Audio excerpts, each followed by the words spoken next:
In 2012, a night out in Lancaster, UK, took a terrifying turn for 18-year-old Gaby Scanlon after she tried a trendy new drink making its way through local bars. It was her 18th birthday, something she was excited to celebrate with some of her closest friends. But within moments after taking a complimentary shot, it was clear that something was wrong. A sharp pain had her collapsing almost immediately. Her friends and bar staff left scrambling to figure out what was happening. No one could explain why her condition was spiraling so quickly.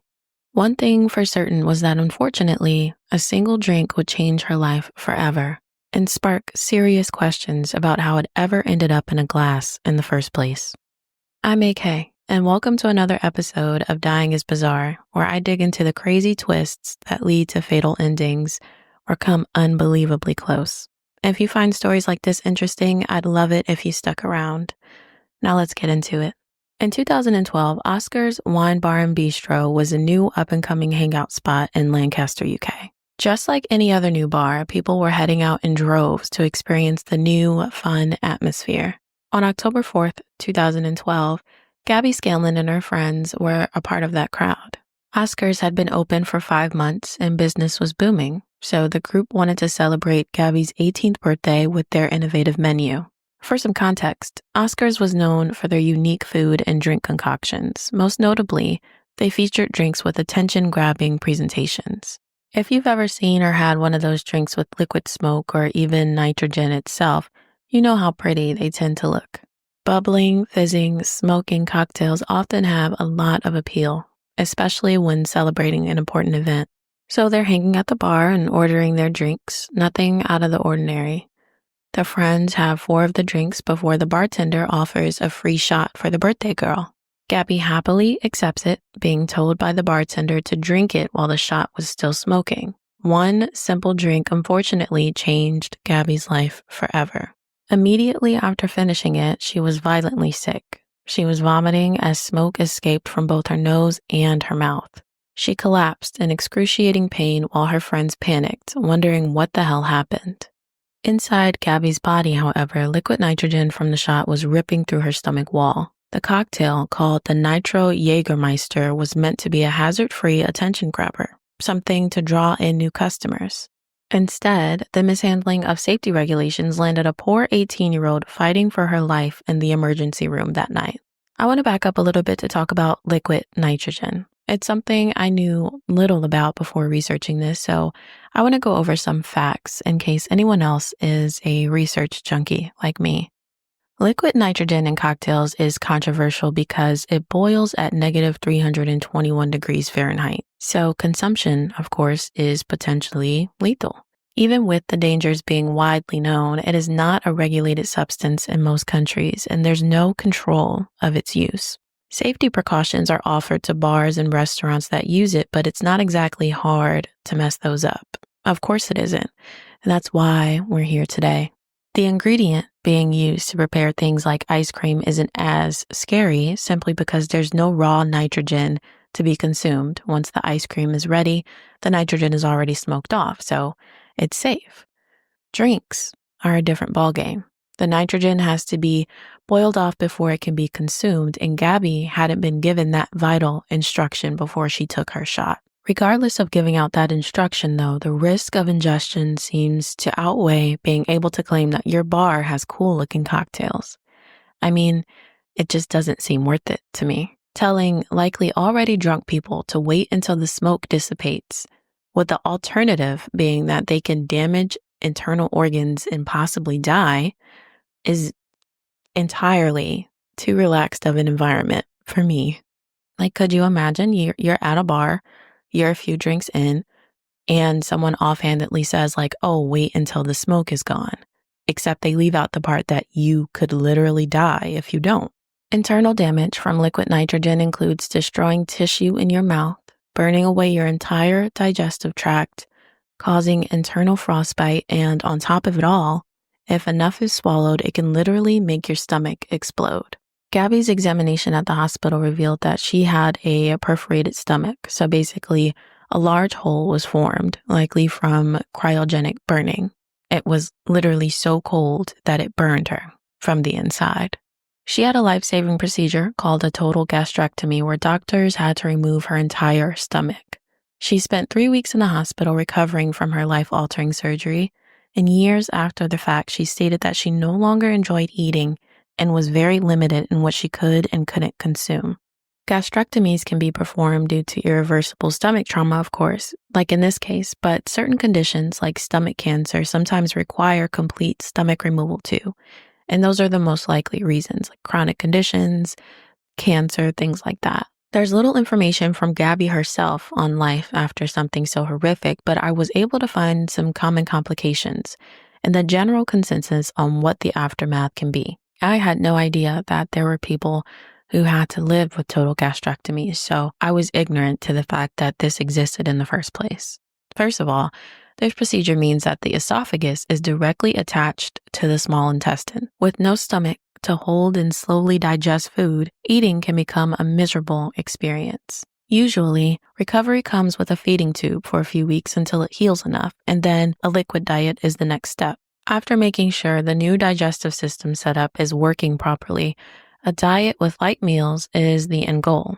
And this was interesting to me, since my first assumption after hearing something as drastic as a total stomach removal was that eating at all has to be impossible. But it isn't. Of course, there are downsides to every major procedure, but the biggest thing to remember about this one specifically is that it's primarily done to save a life.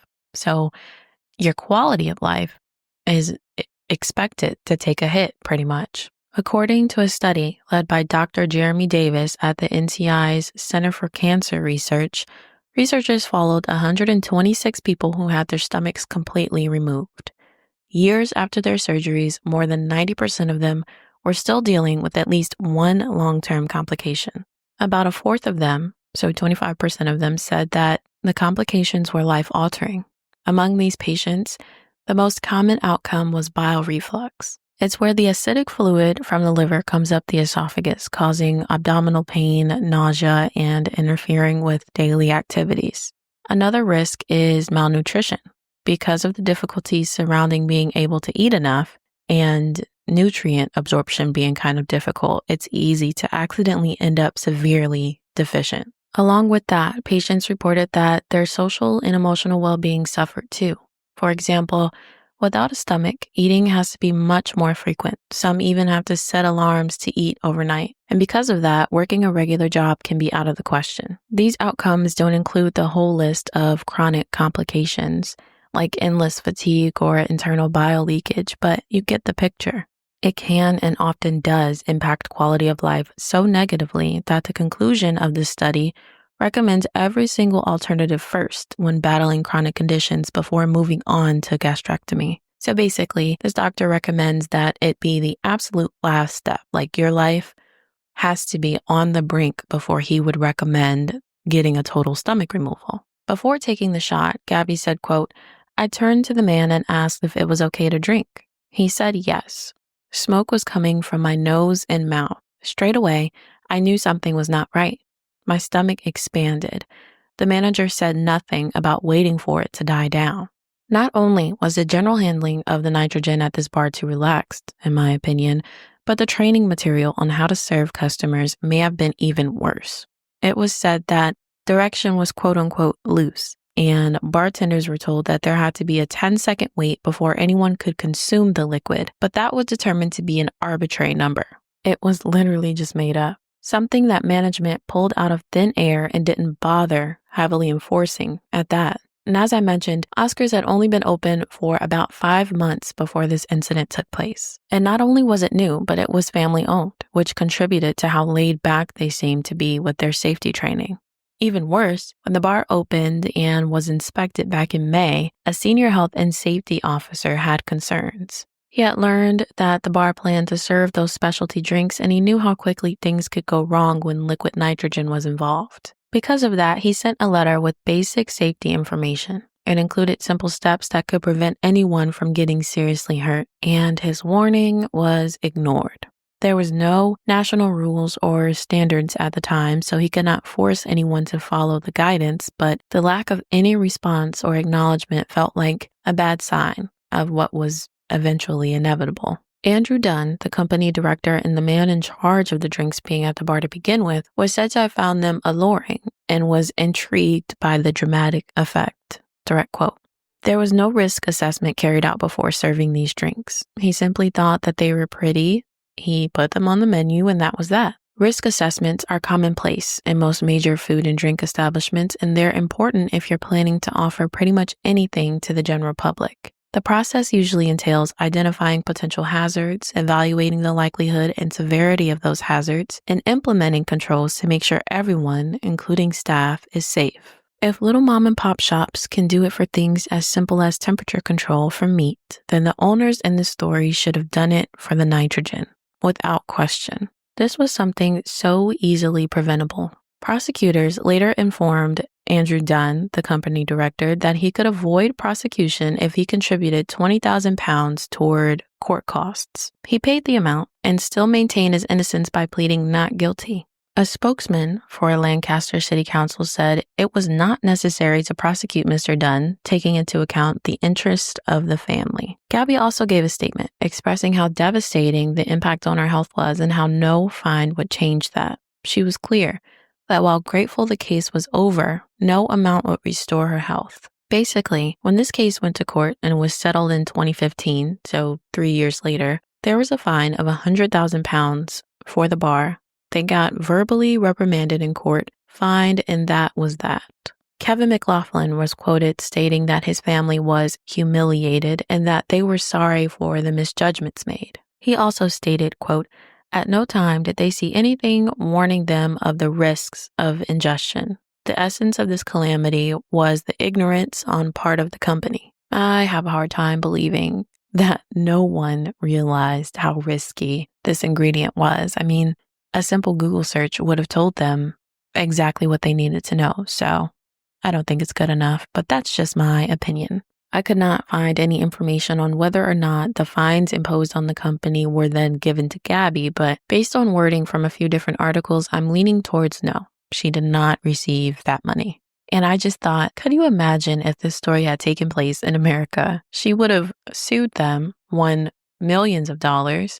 She'd be the bar's new owner from suing them so hard. And not to say that America's tendency to sue over every little thing is a positive per se, but in instances like this, I feel like it would have been a million times more impactful if the punishment for those at fault was actually memorable. They had to pay fines that were essentially nothing to their overall net worth, and then they got to walk away scot-free. I genuinely don't think that that was enough. Gaby was clear in the aftermath of this that she would have never touched the drink if the probability of something like this happening had been on her mind at all. She said, quote, "I would urge other people to avoid them," as in nitrogen drinks. "It's just not worth the risk." And I agree with her. She also stated that she doesn't think the drinks should be served at all. Again, valid point.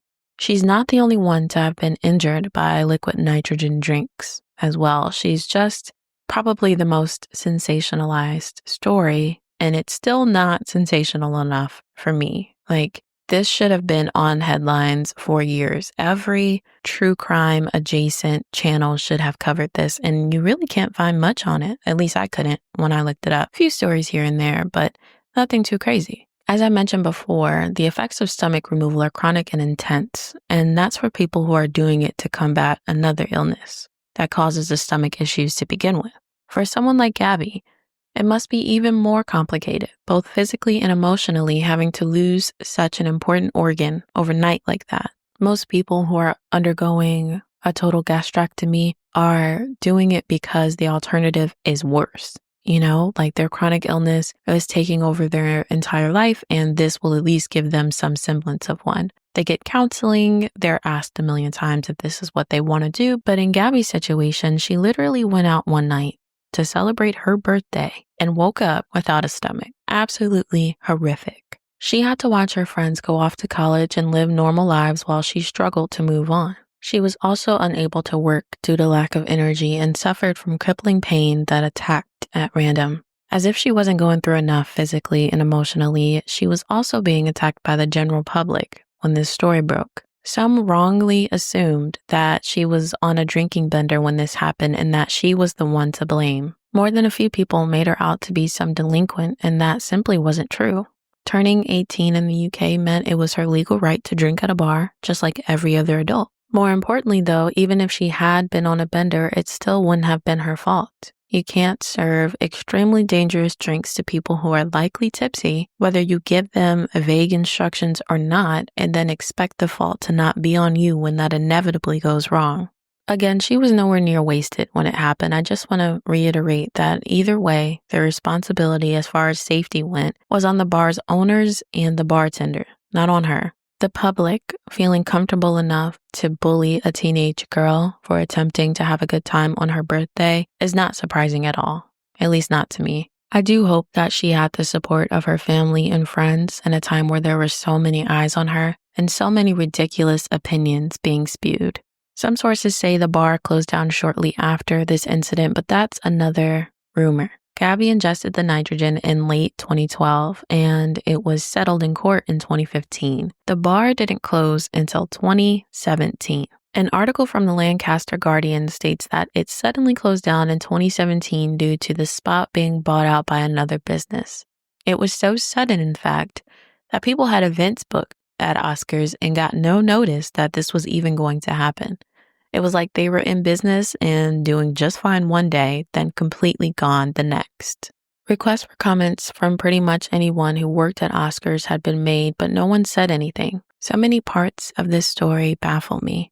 But the standing rating for the bar is at 4.2 on Google as we speak.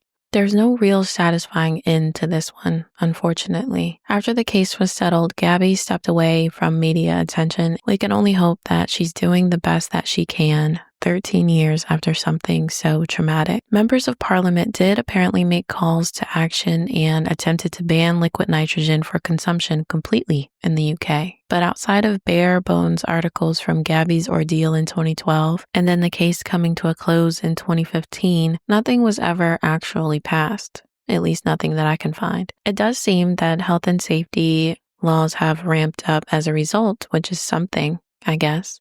All in all, this should have been worldwide news with real, tangible consequences for those who failed Gaby. And the public should have been angry on her behalf, not angry at her. I was so shocked that I'd never heard of this case before looking for something to cover this week. And I'd love to hear about what you guys think. Have you heard this story before? Do you think that liquid nitrogen drinks need to be banned or at least more controlled? Let me know your thoughts down below. And if you like this video, don't forget to subscribe so you don't miss any more. See you soon.